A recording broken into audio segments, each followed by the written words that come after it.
Upon considering the alchemical mysteries of the issuance of currency itself, as opposed to the monetary, fiscal, and political management or manipulation of it, one must adopt a perspective external to that imposed by self-proclaimed financial alchemists upon the people, and eternally supported, even if only in the absence of any insight, by the political, civil, media regime of the day, whatever day.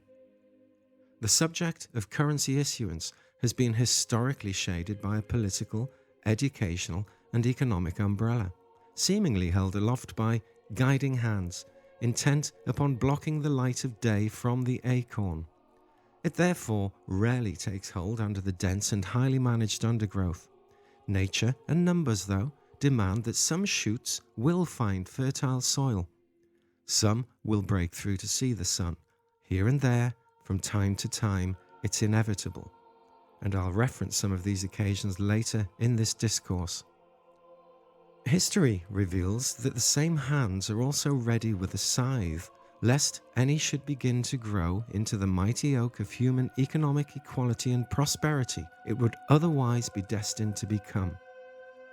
I refer to the issuance of currency, any currency, as a national interest or debt-free credit note, and it ranks highly among the best-kept secrets in human history, though it doesn't take much to hide it from the induced disinterest of the common people.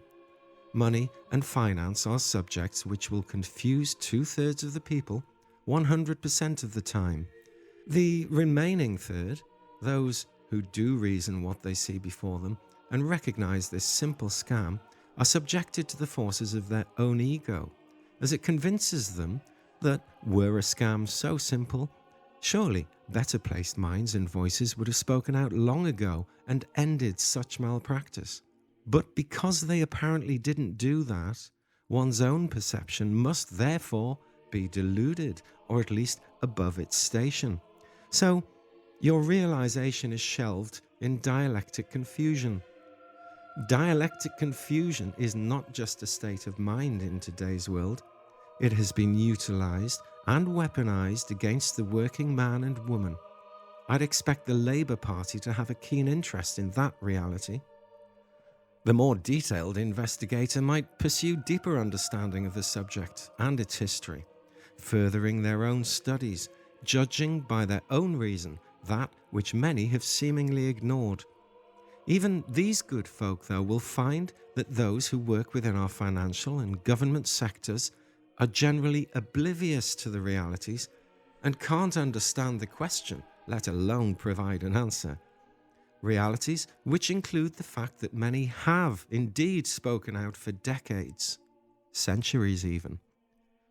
As one who has done the financial industry examinations and studies before they were watered down to mere regulatory procedures and practices, I was well placed to realize why.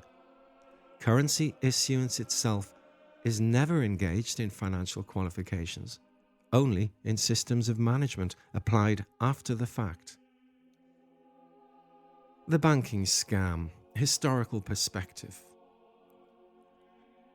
To quote, in an introductory overview such as this, more than just a few of the hundreds of key figures from presidents, prime ministers, politicians, philosophers, working people, and financiers who have indeed spoken out, would be to introduce a side chain which itself is the subject of thousands of books, studies, and reports over decades and centuries, which would serve to distract from the purpose of this overview, and that is to relate the readily apparent and the obvious to you, Mr Corbyn, who may have missed it along with your political opponents, well hidden as it is in plain sight.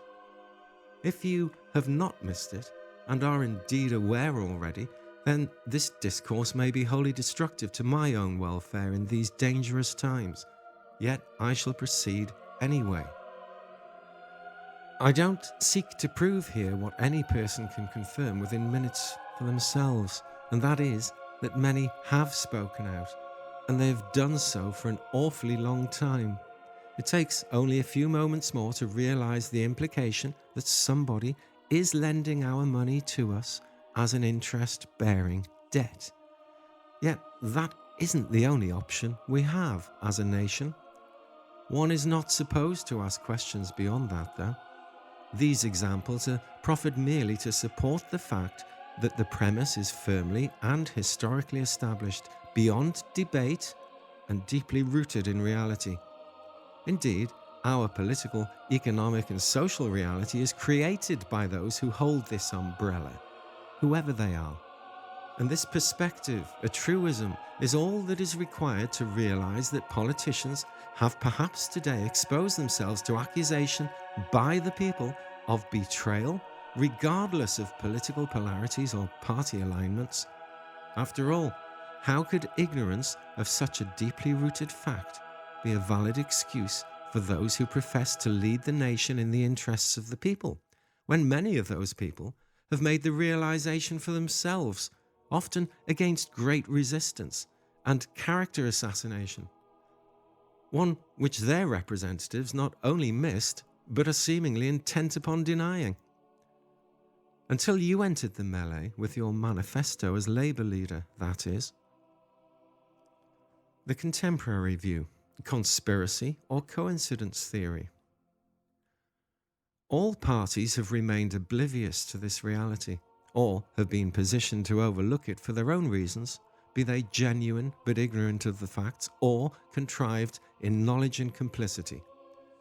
Is it any wonder that our party politics across the West has lost direction, motivation, ideology and reality, beyond the merely superficial? In an age of communication, information, data and knowledge, it is inevitable that old orders will be broken down if they are exposed in such a way as to appear impotent, ignorant or complicit in scheming for themselves or the others who subsidise them, to whatever extent. These are the realities we face today, and in Britain, the political parties are experiencing the turmoil that these dynamics have unleashed, as are the parties across Europe and the USA. But they cannot be put back into Pandora's box unless a regime decides to oppress its own people, or large sections of them, in furtherance of its own ideology or in consolidation of its own power. And this can surely never be an option. Far too many people have formed their own awareness and understanding of the banking scam for it to be so, though some will seek to impose such a regime rather than tell the truth and apply natural justice and natural systems to the problem in hand. If we don't, there is a real chance of tyranny unfolding in the short term. One of the umbrellas casting shade over currency issuance is the use of the term conspiracy theory by politicians, paid journalists and establishment elites in order to discredit any who speak certain truths, facts and realities openly. This is often done in complete ignorance rather than complicity, the great irony being that they identify themselves as coincidence theorists the moment that they cast such assertions. What politician, whose job it is to understand political and social reality, truly believes in coincidence, when it is their declared purpose to direct and manage these coincidentally colliding factors? It is as disingenuous as it is shallow. I'd refer you to this quarter's Cambridge alumni magazine, CAM, in which they investigate alternative facts, fake news, truthiness, and conspiracy. Even they appear to be disconcerted by the realities exposed, including the fundamental error in the mathematics that they have taught for centuries, which is currently being challenged and proven to be flawed in its logic. Then this should be disconcerting, because math is the language of logic, and I refer to this in more detail later in this discourse. The people have increasingly seen through it in the information age, and the best the establishment can counter with is to call those armed with facts and realities fake news, whilst censorship in social media, grammar, education and print increases alarmingly. The world looks on as the establishment dances the dying fly while screaming mantras of fakery and denial. In times such as these, economic elites manipulate markets to create conflict. And you surely must know it is coming, if something genuine and honest is not done to support the people. Even when the banking scam is recognised by some, nobody among them has any idea what they can do about it or what they would replace the monetary system with. This is surely the responsibility of economists and financiers, not theirs. Therein lays individual denial. History, however, proves that the solution is within our grasp at the stroke of an authoritative pen. And I would suggest that history is begging for such a pen, particularly now, today even. We are one signature away from unlocking the shackles. Meanwhile, we see the Bank of England is proven to be complicit in the Labour scandal. No surprise there. How could they not have been? That's the real question. Article 123 of the EU's Lisbon Treaty prevents central banks from printing money to finance government spending. Consider the potential opportunity presented by the announced wholesale re-importation of EU laws and regulations under the British independence negotiations that some call Brexit, which I would personally have scrapped rather than import. A policy decision, though, by either party to campaign and to debate the transfer of all except that particular regulation back into British government hands would, by that simple act, draw the attention of everybody to the acorn. I'd suggest that the impact would be orders of magnitude greater than the simple sum of its regulatory parts, opening the subject up to public debate. And they are ready to engage it. This much I know from decades of addressing them on this subject and listening to them, and the Bank of England needs to be ended. Action of this nature may even be an important factor in the avoidance not only of civil disruption, but potentially civil war in the future. Such a notion is hardly inflammatory when history proves that money and central banking was behind most wars, civil or otherwise. Just another truism. I don't mean to suggest that the EU is or was the jailer, merely an extension of the umbrella with a view to globalist political and economic and therefore social control. Resistance to it in the face of knowledge, data and information, exposing its deeper plans and players to the people, was inevitable. Those who promoted the EU did so in a deceptive manner. Do I even need to mention the possibility that Edward Heath's disgusting paedophilia, or necrophilia, was the leverage they had on him, if not the very reason he became Prime Minister? It's patently clear that the globalist power players underestimated their opposition, however, so much so that they have had to invent new pronouns to tarnish them, all meaningless impositions, meant to cast shadows over the free-thinking minds in every nation. Most are not left, right or centre, though of course many party political legacies remain in their thinking. Above all, they are working people from all sections of society, and they have arisen in direct challenge to the dialectic employed by all political parties. The death of reason.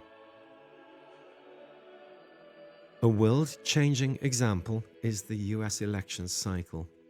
Globalist crony capitalists and corporations have allied with the far left in the most amazing sleight of hand and mind, leaving the left-wing and the liberal progressives in America discredited in their own confusion. They seek to stifle free speech from any opponent, and even to destroy physically, mentally, or credibly any who oppose their globalist agenda. Some even parade with banners saying, "Free speech, but not if it offends anyone." This surely is the death of reason, personified and collectivized by groups such as BLM, LGBTQ, third wave feminism, socialism and communism, and others, none of whom are able to reason their case. They create their own narrative and, ironically, deny science, data, free speech, and observable reality, virtue signaling where no virtues exist, and all in the name of a million different causes, but actually helping none of them in the process. Indeed, the opposite. The opposition to Trump must call everything which they do not agree with fake news, when the reality is that they themselves were the purveyors of fake news and have been for a long time. Again, not an opinion, but a proven reality. Even if it were found to be true that Russia was behind the WikiLeaks exposures, which I am sure it isn't, the reality is that any rational mind would consider it had done the world a favour, regardless of why. The actual content of WikiLeaks emails is being ignored and obfuscated for political expedience, let alone the emails leaked by Democrat insiders or Project Veritas and their undercover filming of corruption and globalist crime. They're lying to their own people in full view of the rest of the world. In an information age, there can only be one ultimate consequence to that. Britain is different, but not entirely so. In many ways, the division here is worse than in America. The left has lost its way, if not its soul. The right perhaps never had one, but the people have one. And it was in no way represented by the centre liberal progressives. Hence, they will now fade away. Tri-party politics has perhaps had its day in the UK by reason of the likelihood that any newly arising popular party would steal 2/3 from the left, the right and the centre. An effective opposition is needed, but it must not oppose what is correct beyond being a limiter, such as one might find on a steam engine. It adds to the output, but restricts it when necessary to avoid fracture or explosion. Such ideals are absent in modern politics. Why? Political correctness has spawned a bastard child. Suppression of free speech, masquerading as liberal progressive thinking. After all, it's not nice to say things which some people may be offended to hear. A fair observation, but a naive one, when their chosen solution is to recruit all such minority groups, creating a few of their own along the way, and claiming that this new army of victims should be considered before all practical concerns and realities, oppressing the opinions of any who should disagree. And this can only be the work of stupid people, or, the reality, those who fund them for their own political and financial objectives. Britain has a government which has no plan to exit the EU, and only a little more desire to do so. It has an unelected Prime Minister who, much as she postures herself to the people, has no idea how to move ahead. She even opposed Trump, and still does in many ways, proving that she had no idea of the global political reality which was unfolding, or she chose to ignore it. She has an equal and similar opportunity as you have to forge ahead in these times, but it seems apparent that she had no ideological desire to be an independent nation, free to make its own decisions again. The establishment have embraced scaremongering because they themselves are scared, disturbed even, as they watch a rich man ride a camel through the eye of a needle in America. The irony being that Trump has openly challenged the globalist, corporate, neocon banking elites. Most of the population may have voted for him were it not for the media lies, distortions, criminalities, and downright arrogance. Had they been made aware of what he actually said and why he said it, what he intends to do about it, and why he is patently not a fascist, a racist, misogynist, or any of the other slurs they generated, as did the British-controlled media, then his landslide would have been almost total. Yet the left is in shock and denial. The people aren't, though, except those who believe their mainstream media propaganda. The consequences of information. In underestimating the alternative media, the truth and the research communities in an information age, the left committed suicide, and they now seem to want to convince the rest of the world to do so too. Meanwhile, the mainstream media is becoming the legacy media, shaming themselves into irrelevance and non-existence. And point being, the same is happening here, and it must do. If it doesn't, I confidently predict that neither Labour nor Conservative will hold power as a third party arises to consign them to history. That isn't likely to be UKIP as it stands, as they have no real knowledge, no economic plan, no international plan, no plan. But the people have been planning, Mr Corbyn. These would largely include the same people who voted to leave the EU too, though I say that intuitively, not knowingly. The growth of truth groups, research groups, alt media, constitutional, legal and monetary reform groups, all of which are aware to varying degrees of understanding of the greatest scam in history, is a modern phenomena which must be grasped, not denied, especially if such denial requires lies and manipulation to discredit what is real. Any party which does not honour the will to leave the EU, for example, or were to plan to re-enter, would self-destruct or be destroyed, unless of course they resort to tyranny. These are chaotic times and party lines are blurred. Those on the traditional left will seek to restore old socialist values, but I fear that the world has no place for anything so indefinable as that in a digital age where service jobs will invariably give way to automation, rightly or wrongly. What place for politicised unions? Neither can the world tolerate crony capitalism anymore. A political conundrum resulting in a very real and present danger to the welfare of the people. But I prefer not to see the people crushed between these two forces. Rather, I view them, us, the people, as the fulcrum which supports these forces. The centre of gravity, if you will, however unwittingly. Socialism was surely destined to be there when the inevitable collapse of capitalism happened. Indeed, this was its founding purpose. Rather than being a self-supporting ideology in its own right, Marx rightly foresaw that inevitability as the nature of human greed and the function of money itself. But capitalism died in 2008, at least publicly. So where was the socialist solution? Did it destroy itself in its moment of greatest opportunity by allying with globalist, far-left, far-right forces, completely misreading the will and the intelligence of the common people and the working man and woman? Now, as their heads spin in cognitive dissonance created by this abrogation of reality, rooted today in 1,000 virtue-signalling ideologies, people who regard themselves as socialist liberals are lost and even angry, seeking to blame others for their own myopia. And this situation must cease before insurrection occurs. It may be that certain parties or powers would wish to see that insurrection for their own ends, usually those of chaos and its subsequent reordering. But we, the people, do not, and it is we who pay the price. Where are we now? Is there a way forward? Sir, I believe firmly that there is. Indeed, when you became the leader of the Labour Party, you were the first person in modern history to include in their manifesto a policy concerning the issuance of a national credit note, with which you could create funding for national and infrastructure projects.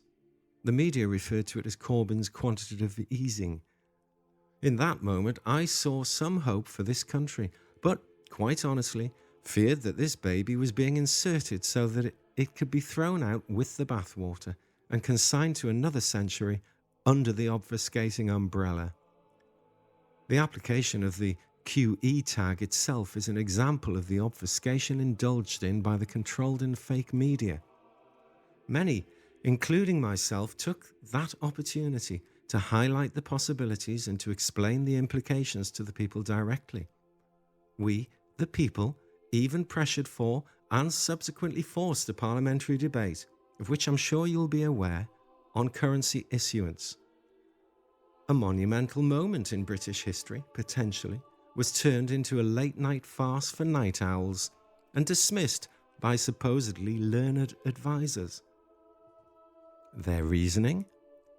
In such uncertain and unstable times, it could be disruptive to the markets were such a change to be made. The meaning and implications of the potential changes they were debating were obfuscated and never directly addressed, merely pivoted and shaded in order that the common folk don't see the reality. Even one of the quotations given earlier would have sufficed to trigger any inquiring mind, yet there were none. It was ironic that those uncertain times were then followed by Brexit, yet we are still here, and so is the issuance of our currency as a debt. My initial cynicism at your inclusion of such an idea in your manifesto seemed to have been affirmed when the usual suspects stepped forward to obfuscate the matter. Yet I give all due credit and respect to you, sir, for doing it, though I do wonder if key minds in your party actually have any idea about the acorn hiding in the manifesto, or what it could become. I suggest that it could become not only the aforesaid mighty oak of empowerment for the people, but also the rebirth of the left, its soul and its ideals. I'm sure my contempt for aspects of modern leftism hasn't remained hidden in this discourse, but I'd ask you to understand that I hold it for all parties, regardless of whether I happen to agree with their agendas, on the premise that, whilst they claim to have the interests of the people at heart, they patently don't when they overlook the one thing which would do that, and that is control of currency issuance as a debt-free credit note within a framework of banking reform. The dynamics of this acorn will be explored shortly. Denationalization of currency. In America, Trump came to power on the back of this knowledge and the reality of the deep state, though most failed to realize it. As a result, he is lauded as Hitler and demonized by every establishment and even anti-establishment interest group. That alone is indication that there is more to Trump than meets the eye, due to the media scripting its own, or its owner's, narrative. I predict that he will be seen not to be even a true conservative. He's a libertarian and a liberal in so many respects. He's fully aware of the currency issuance problem and has stated his plan to remove the Federal Reserve, which is not federal and has no reserve, replacing it with free market currency issuers. In other words, he is going to denationalize currency, much in the way suggested by Professor F.A. Hayek. It's been a common belief among economists since the classical thinkers of the 18th century that one of the most important functions of government was to create a monetary mechanism and to issue money. The debates among economists have been on how far governments have performed this function efficiently, and on the means of increasing or decreasing the power of government over the supply of money. But the general assumption has been that government had to control monetary policy, and that each country had to have its own structure of monetary units. This assumption, though, is now being questioned by Professor Hayek, who nowadays goes much more fully into that somewhat startling departure from the classical assumption that he touched on in his paper Choice in Currency, occasional paper number 48, published in February 1976.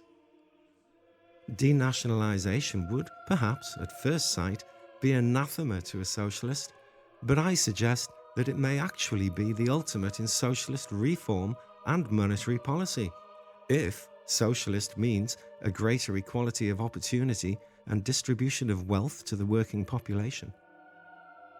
The esoteric aspects of money. Upon being exposed to the alt media in the UK during its inception years in 2006, they, or elements within, burdened me with the most dangerous man in England tag, one which I realised would be impossible to live down, let alone live up to, not that I sought to. As a result, my ability to earn a living was effectively taken away. Until that time, I'd had a long career in mortgage finance and had attained a fellowship of the Chartered Institute of Bankers by examination, qualification, and experience. The youngest in the UK to do so, apparently.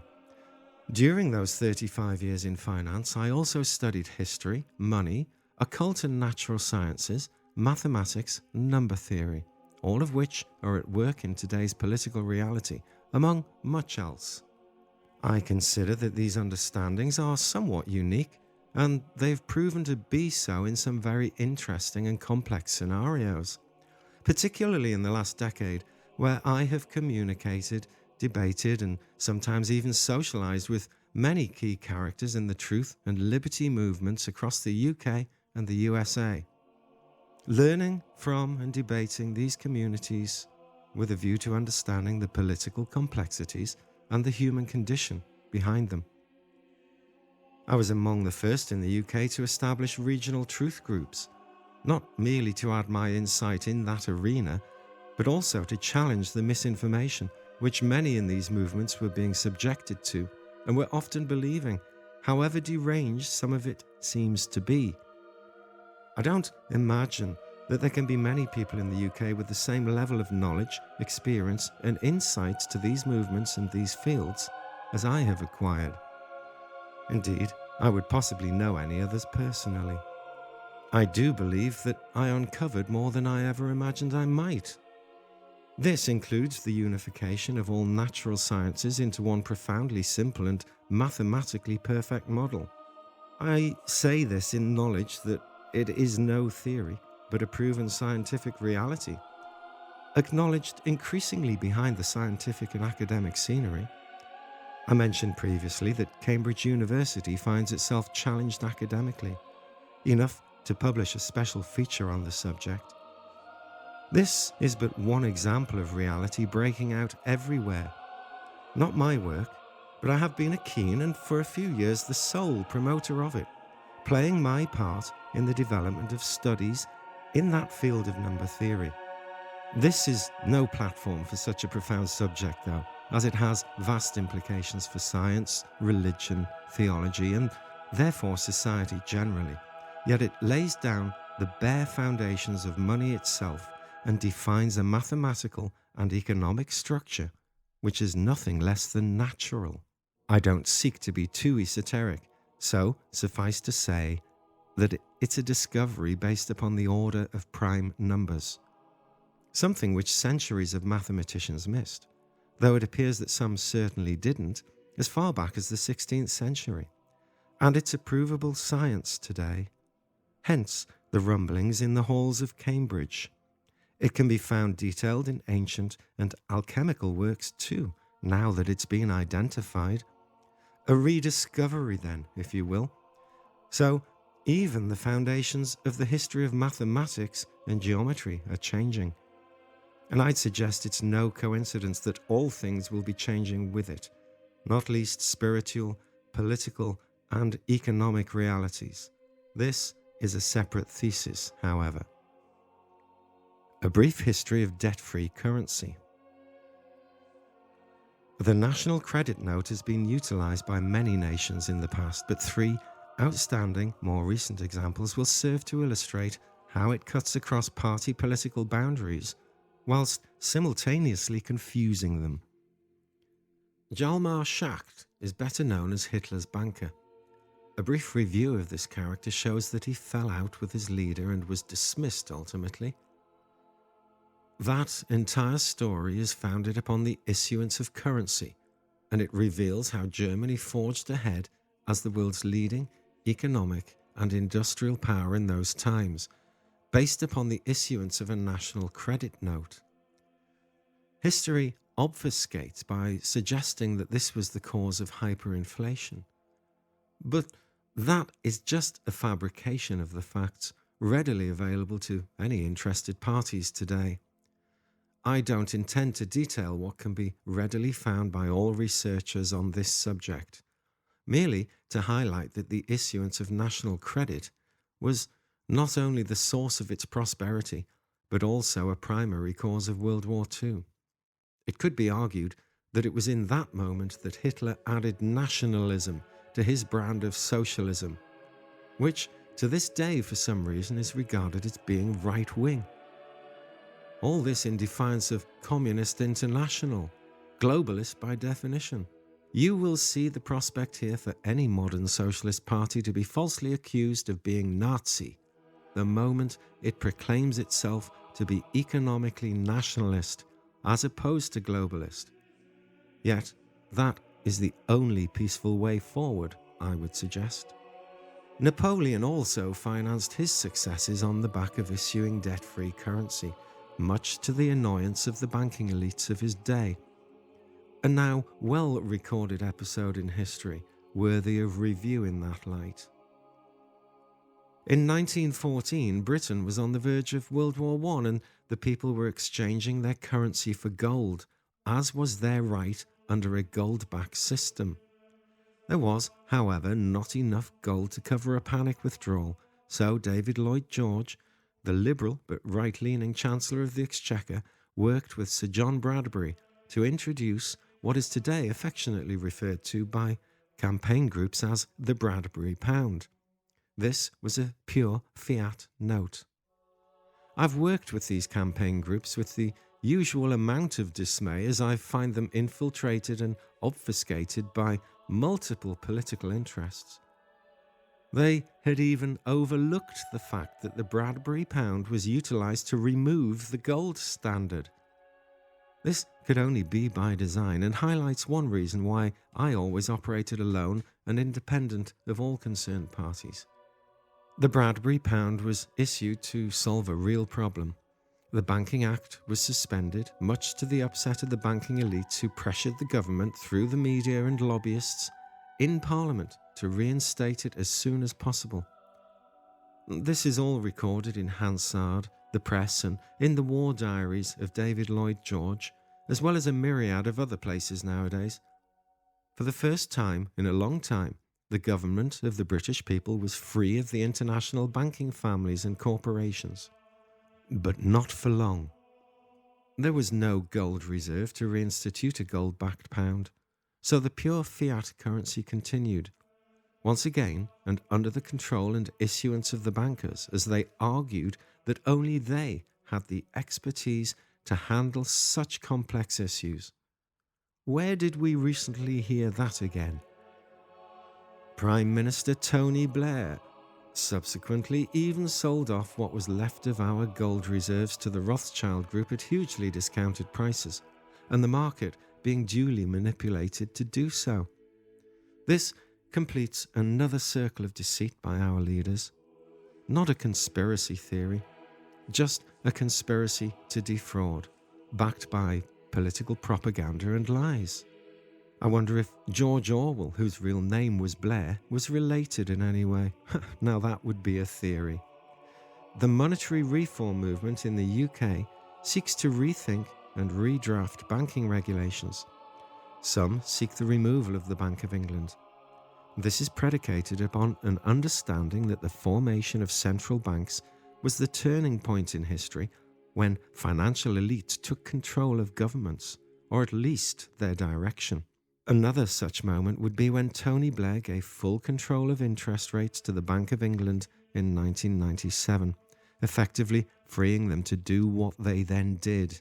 But that is in itself another discourse. With regard to the former, that is, the removal of the central bank, you note that the potential problems associated with the birth of such institutions were heralded by many, like those quoted at the beginning of this discourse.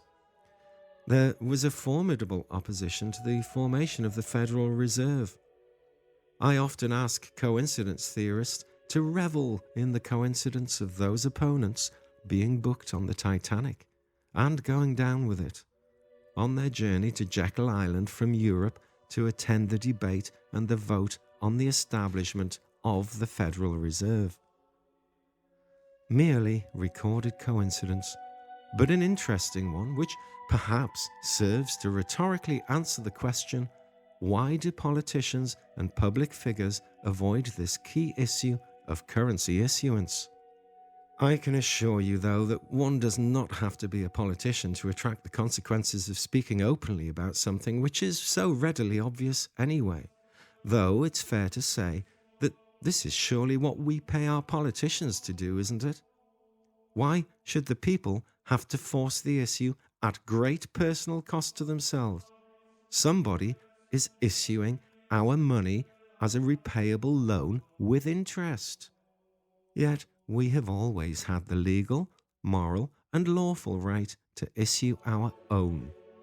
When, every 50 years or so, people ask why, the best the establishment ever has to offer them is harassment or ridicule, maybe a patronising response if they're persistent. Possibly even a parliamentary discussion late at night with a handful of disinterested parties ready to serve the foregone conclusion that even if they were to consider doing such a thing, the economy isn't stable enough to consider it, and that only the bankers are qualified to understand such things.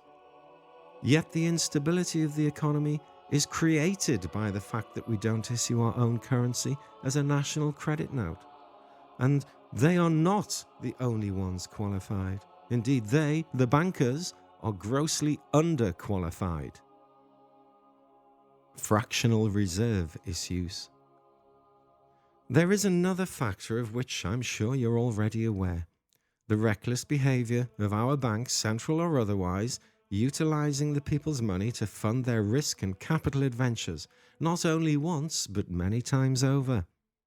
I refer to their ability to abuse fractional reserve and the inability of our leaders or lawyers to apply laws which already exist in order to restrain it. Indeed, the fractional reserve process has been the focus of campaign groups left and right for its abuse of the people. They generally perceive fractional reserve itself as the cause of the problem, though I beg to differ. Fractional reserve is key to harnessing the prosperity of trade and exchange, providing flexibility, growth, and credit to the system. And this is true when the fraction itself is less than 100%, though I propose that this figure should not exceed 97% in reality. Using the 100% example, though, say a bank takes in £100, then lends out 80, putting 20 into reserves. The receiving bank then lends 80% and puts the remainder into reserves. After around 10 iterations, the amount in reserves across the banking system is broadly equivalent to the initial cash injection. Hence, it fractionally builds up a reserve to underwrite the liability. This much seems reasonable and sound. Indeed, details aside, this is the law. To exceed 100% loan-to-deposit ratio is to literally, in that moment, break the existing laws and regulations. Indeed, there is a specific law which gives a name to any lending beyond 100% loan-to-deposit ratio. And that is a pyramid scheme, and the penalties are harsh. Why were they never applied? More to the point, is that not the precise reason we have parliamentary representatives?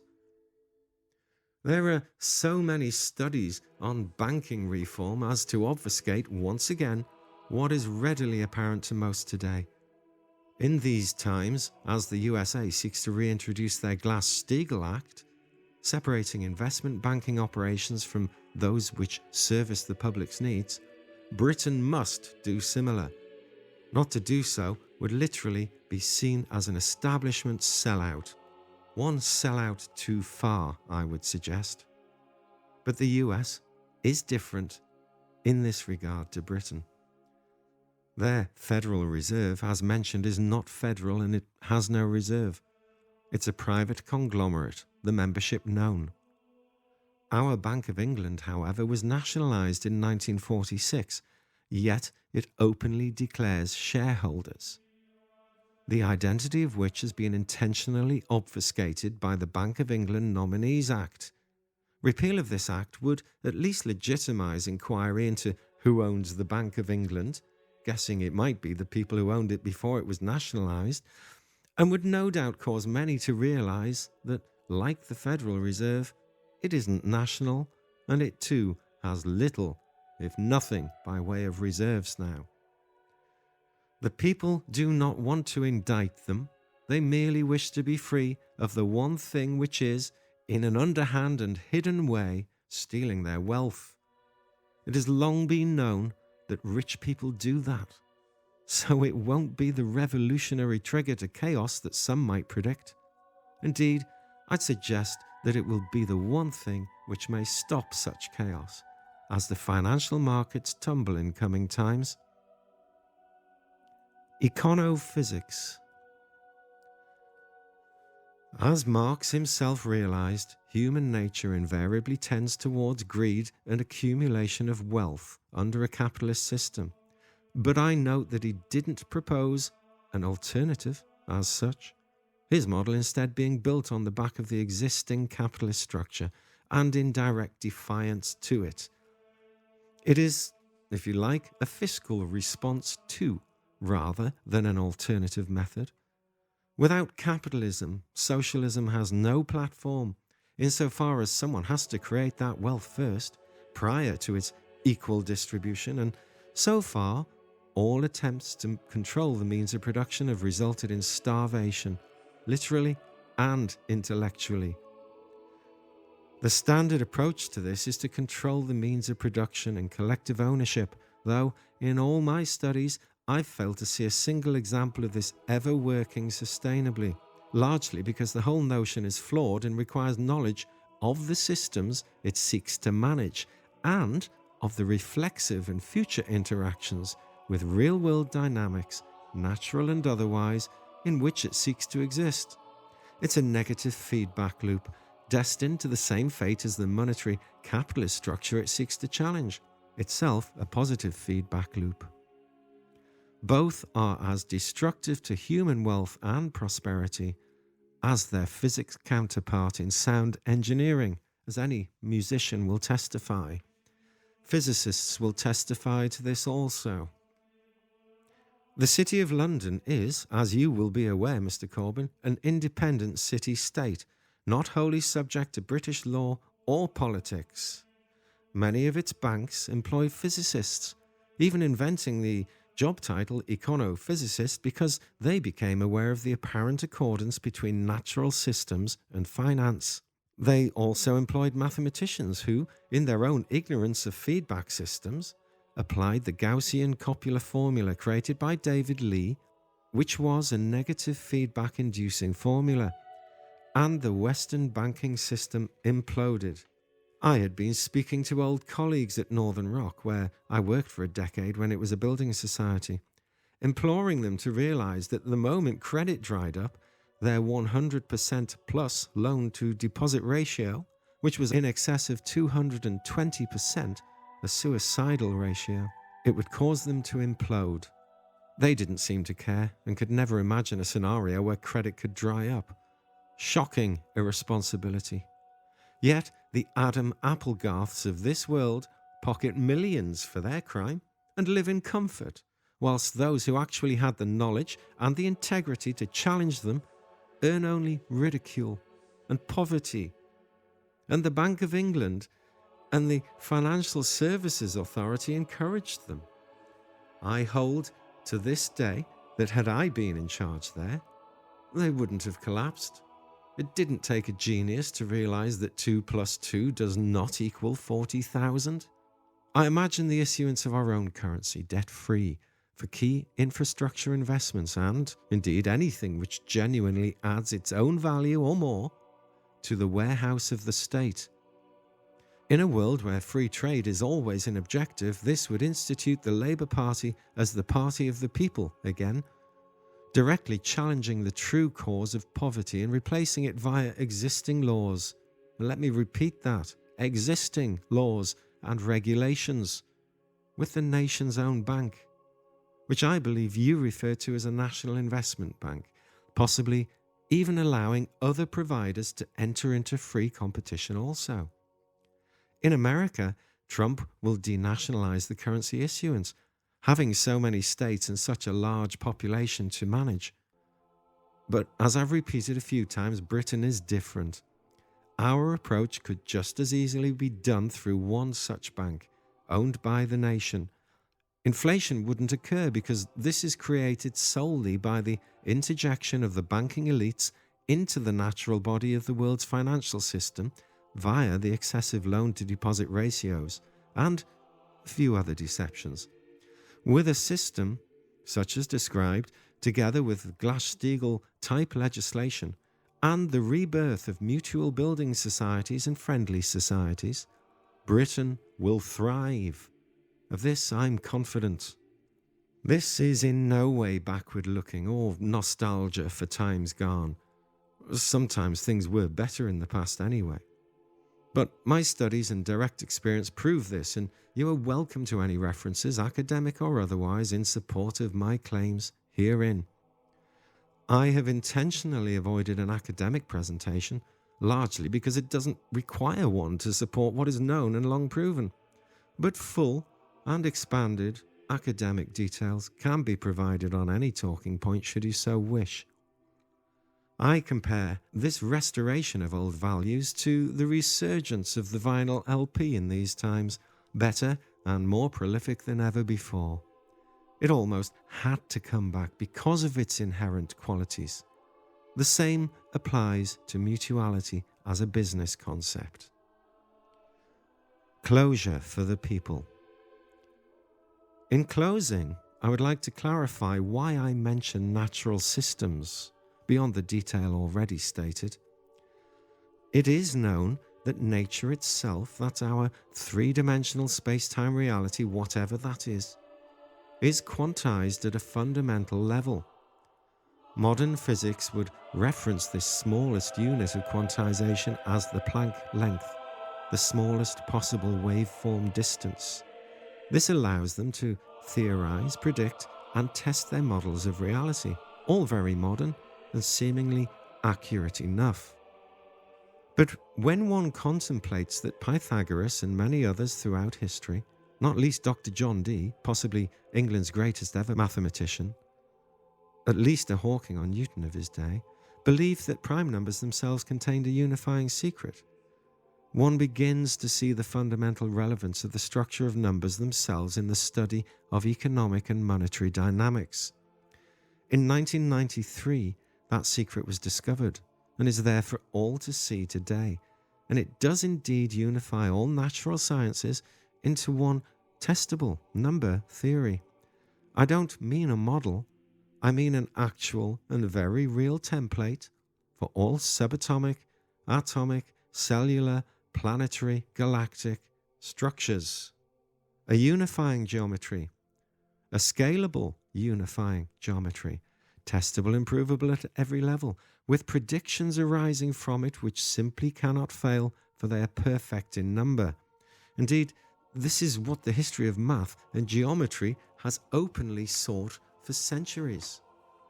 It was found, and it's not openly discussed, though I am aware that Cambridge professors are somewhat disconcerted by the fact that ordinary people like myself are able to point out the flaw in the very foundation of their math, one which provides the answers to their unanswered questions under current doctrines.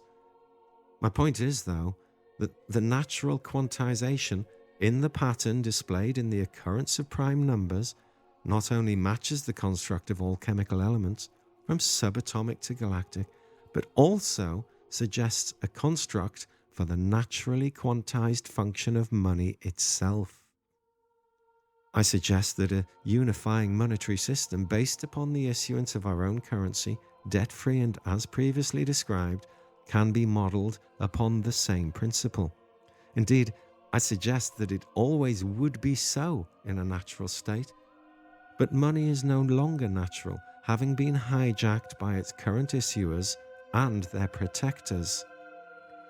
In its natural state, without interest, it creates an open system in which prosperity is shared by all and inflation is just a word. It has open system dynamics. The system is currently a closed system of finance, and inflation is a consequence, not a choice. Through inflation and the fractional reserve pyramid geometry employed by the banks, the wealth of the people is stolen with intent. We know this because the option to do otherwise is obfuscated and even legislated against today. That can change tomorrow. To quote perhaps one of the greatest philosophers of our time, the late David Bowie, Sometimes they won't let you, so now you must agree. The times they are a-telling, and the changing isn't free. You've read it in the papers, and the tracks are on TV.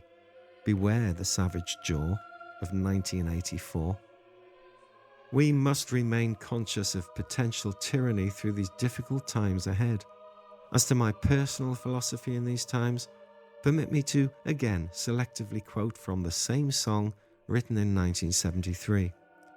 I'm looking for a vehicle. I'm looking for a ride. I'm looking for a party. I'm looking for a side. Many people are. Above all, they're looking for freedom, to be what they want to be, in peace.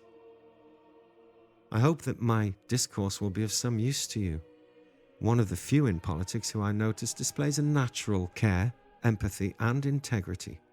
I'm grateful for the opportunity to present my thoughts to you on this important subject, however esoteric they may appear on occasion. My life has been about understanding the more esoteric aspects of our reality, which all too often only appear esoteric to the uninformed. Information is the key to freedom, yet our media and the establishment themselves have clogged the keyhole in that door intentionally. Currency issuance reform will be an election winner for whichever political party introduces it. It represents a completely new door. I remain yours respectfully and sincerely, Mark S. Cocking, Fellow, Chartered Institute of Bankers. Covfefe, I will stand up.